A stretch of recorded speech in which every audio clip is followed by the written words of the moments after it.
¿Alguna vez te has preguntado qué comían los valientes soldados romanos antes de entrar en batalla? No te imagines solo a hombres de armadura y espadas en este video, porque hoy te sumergirás en el inusual mundo de la cena de un soldado romano. ¿Sabías que su rendimiento en el campo de batalla dependía en gran medida de lo que tenían en sus platos? Sí, es cierto, y te sorprenderá conocer los detalles de cómo se alimentaban estos guerreros de la antigüedad. Así que, prepárate para descubrir los secretos de la legión romana más allá de la guerra. Empecemos. Cuando hablamos del ejército romano, solemos hacerlo exclusivamente desde una perspectiva militar. A menudo, nosotros, los estrategas de sillón, nos preocupamos únicamente por la estrategia y las tácticas, donde miles de vidas humanas se reducen a bloques en un mapa.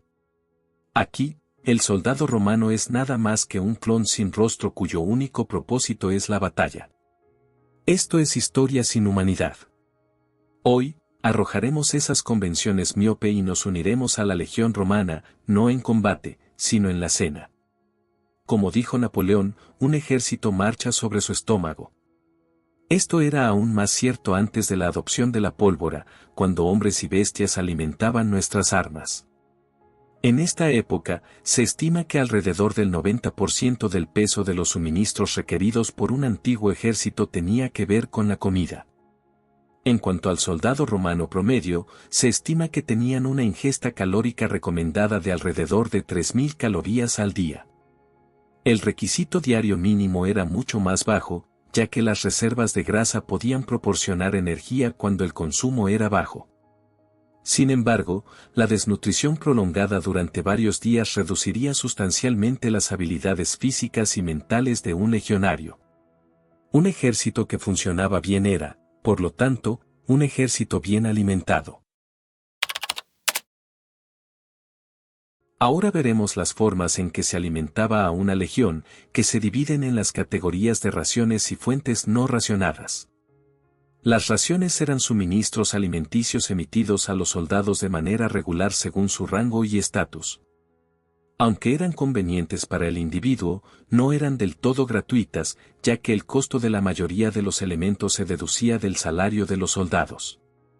Las raciones se regularizaron, lo que fue ventajoso desde el punto de vista militar, ya que permitía el desarrollo de un sistema logístico altamente organizado y eficiente, y garantizaba suficiente comida mientras limitaba los riesgos de comer y beber en exceso.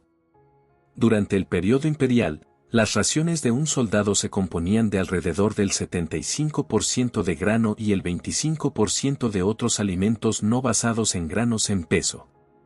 Estos últimos consistían en carne, verduras, queso, aceite de oliva, vino y sal. La ración de grano proporcionaba los carbohidratos y calorías principales de la dieta. Por lo general, se distribuía en forma de trigo, aunque la cebada podía emitirse como castigo o si los suministros eran escasos. El resto de las raciones aseguraba la inclusión de proteínas, vitaminas y otros nutrientes vitales. El tipo de carne dependía de la disponibilidad local, pero generalmente consistía en cerdo, res y cordero. Las verduras también variaban según la región, pero a menudo se hacía referencia a frijoles, lentejas y guisantes, junto con hierbas como el ajo. El queso podía hacerse a partir de leche de vaca, oveja o cabra y era ligero y fácil de transportar. El aceite de oliva también era importante, tanto como condimento como suministro para cocinar. Otros líquidos, como el vino, podían proporcionar no solo nutrición sino también contenido de agua. Se distribuía como vino viejo y vino agrio para el consumo. Por último, la sal se incluía para conservar alimentos, sazonar platos y servir fines medicinales. Se consideraba una de las necesidades absolutas al abastecer un ejército. Mientras que las raciones proporcionaban una base para la nutrición, el ejército también dependía de otras fuentes para satisfacer sus necesidades diarias. Estas iban desde necesidades absolutamente necesarias hasta lujos.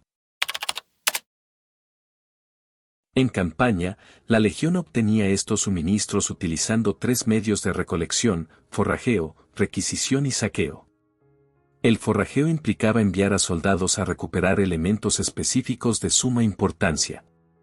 Acu y torres, por ejemplo, se enviaban a manantiales, ríos, lagos y pozos cercanos para regresar al campamento con bolsas de cuero llenas, odres, barriles o vasijas de agua. Lignates o se enviaban a recolectar leña para cocinar, calentar y encender. Por su parte, pubulitas o raíces recogían forraje para los animales. Estas actividades eran tareas diarias y requerían muchas partidas de forraje. La requisición implicaba obtener suministros de fuerzas aparentemente amigables. Estos bienes generalmente ingresaban al ejército mediante incautación, compra forzada o mercados privados. Un comandante podía emitir órdenes para que los habitantes o las fuerzas locales suministraran al ejército que pasaba por la región. Esto se hacía a menudo a gran escala, con aldeas y ciudades recibiendo ubicaciones específicas para depositar los suministros. Por otro lado, comerciantes especiales conocidos como sattles estaban mucho más dispuestos a abordar las necesidades del ejército. De hecho, viajaban con las legiones y se ganaban la vida vendiéndoles bienes. A través de estos sattles, los soldados obtenían sus artículos gourmet, salsa de pescado, miel y especias siempre estaban en alta demanda para mejorar el sabor de las raciones, mientras que elementos como frutas, huevos y pescado eran excelentes adiciones para romper la monotonía de las raciones militares. Finalmente, el saqueo implicaba la confiscación de suministros junto con la destrucción de propiedades. Tales actos solían tener lugar después de una batalla o asedio, pero también podían ser ordenados en territorio enemigo para castigarlos o incitarlos a la batalla. El ejército romano controlaba estrictamente estas actividades para imponer disciplina y controlar mejor la recolección y el almacenamiento de provisiones. Sin embargo, en tiempos de falta de disciplina o guerra civil, una fuerza organizada podía convertirse rápidamente en una banda de bandidos. Se decía que una vez que algo se perdía bajo la capa de un legionario, no había poder en la tierra que pudiera arrebatárselo. Una vez que se recopilaban los suministros, se distribuían a los soldados. Algunas pruebas sugieren que las raciones se recibían el primer día del mes, mientras que los suministros no racionados se obtenían según la demanda y la disponibilidad. A diferencia de los ejércitos modernos que dependen de instalaciones centralizadas, las legiones en campaña generalmente preparaban alimentos a nivel de escuadra, el contubernio, que era el grupo de 8 hombres que compartían una tienda. El grano, que constituía la mayoría de la ingesta calórica de los soldados, se podía consumir de 2 formas básicas, como gachas o pan. El primero se conocía como pulse y era más fácil de preparar. Se hacía tomando trigo y añadiendo agua, sal, grasa y aceite o leche para darle sabor. Especias, verduras o carne fresca podían cocinarse en una olla de latón junto a él y hervirse para parecerse a la polenta moderna. Sin embargo, este método de preparación era menos común, ya que sería difícil de almacenar y transportar. En general, los soldados consumían su grano en forma de pan. Esto implicaba varios pasos. En primer lugar, el grano tenía que ser trillado para eliminar las cáscaras no comestibles. La trilla se realizaba antes de enviar el grano a las legiones para reducir su peso total. Si las tropas recolectaban su propio grano en los campos, se traía de vuelta al campamento para ser trillado dentro de las fortificaciones.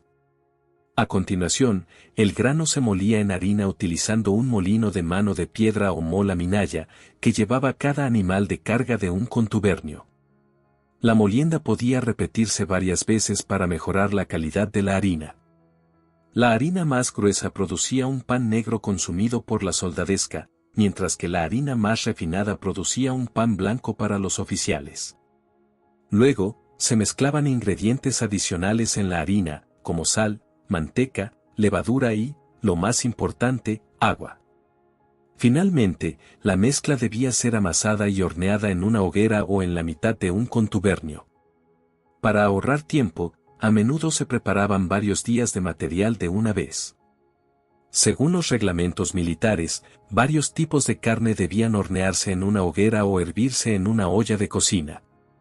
Junto a ellas se preparaban frutas y verduras que podían asarse en una brocheta o comerse crudas. Algunas pruebas sugieren que el queso también era fabricado por los soldados. Por otro lado, el aceite de oliva y el vino se obtenían prehechos, aunque los soldados aún podían optar por alterarlos antes de consumirlos. Por ejemplo, el vino agrio se diluía en agua para hacer posca, una bebida popular entre las clases bajas. A lo largo del camino, los soldados introducían ingredientes especiales adquiridos de los atles o recolectados en el campo en sus comidas. Sin embargo, preparar platos gourmet se consideraba una pérdida de tiempo. Las fuerzas disciplinadas regulaban tales actividades. Excepciones, por supuesto, existían para los oficiales y comandantes que disfrutaban de dietas mejores y comidas más elaboradas. En ciertas ocasiones, los soldados comían comidas prehechas durante la campaña. Esto se hacía a menudo por razones estratégicas cuando el ejército debía moverse rápidamente. Un comandante podía ordenar a la población local que colocara comida preparada a lo largo del camino, como hicieron Claudio y Nerón en su marcha para repeler las fuerzas de Arminio en el 207 a.C. Alternativamente, los propios soldados podían recibir órdenes de preparar sus propias comidas con anticipación. Esto generalmente implicaba hacer alimentos de larga duración, como carne seca y galletas, eliminando el contenido de agua. La carne se secaba y salaba, mientras que el pan se volvía a hornear en galletas duras. También es importante destacar que cuando las legiones permanecían en un lugar durante largos periodos de tiempo, la preparación de alimentos se volvía más centralizada. En estas condiciones, los soldados podían acceder más fácilmente a comidas prehechas en cocinas de campaña o en tabernas y mercados locales. El ejército romano comía 2 veces al día, desayuno o prandium por la mañana o al mediodía, y cena o cana por la noche. El momento exacto dependía de la discreción de los comandantes y dependía de cómo planeaban utilizar al ejército. La comida podía programarse justo antes de la batalla, como recompensa por una actividad extenuante o en los turnos de descanso mientras se construían obras de asedio. El desayuno era ligero y generalmente consistía en carnes frías y queso, que estaban fácilmente disponibles. La cena, en cambio, era más sustanciosa pero incluía muchos de los pasos que hemos discutido. Cuando los soldados comían, lo hacían juntos. Se esperaba que los soldados compartieran alimentos con miembros de su contubernio y se esperaba que comieran de pie o sentados. Los oficiales cenaban entre ellos y los aristócratas de alto rango solían recostarse, según lo adecuado para su clase. La comida y la bebida se consumían utilizando el equipo de un legionario, una patera de bronce servía como una olla, taza y cuenco de comida, y los sólidos se recogían con los dedos, ya que el tenedor era desconocido para los romanos. Los cuchillos cortaban el pan y la carne, mientras que las cucharas se usaban para consumir sopas y gachas. También podían estar presentes tazas de cerámica junto con una variedad de utensilios de madera. Con el tiempo, los soldados tendían a acumular equipo adicional. Como siempre, era de interés para una fuerza disciplinada frenar tales actividades. De hecho, todo el proceso altamente organizado de suministro, preparación y consumo de alimentos era una característica clave del ejército romano que a menudo se pasa por alto. Sin este motor impulsando a las legiones, nunca habrían alcanzado los niveles de éxito que los hicieron tan famosos. Esperamos que hayas disfrutado de este vistazo al funcionamiento interno de la máquina de guerra romana y que hayas apreciado compartir las experiencias que formaron la vida cotidiana de nuestros antepasados. Asegúrate de darle me gusta y suscribirte para más historia y consulta nuestra descripción para conocer formas de apoyar el canal. Gracias por ver.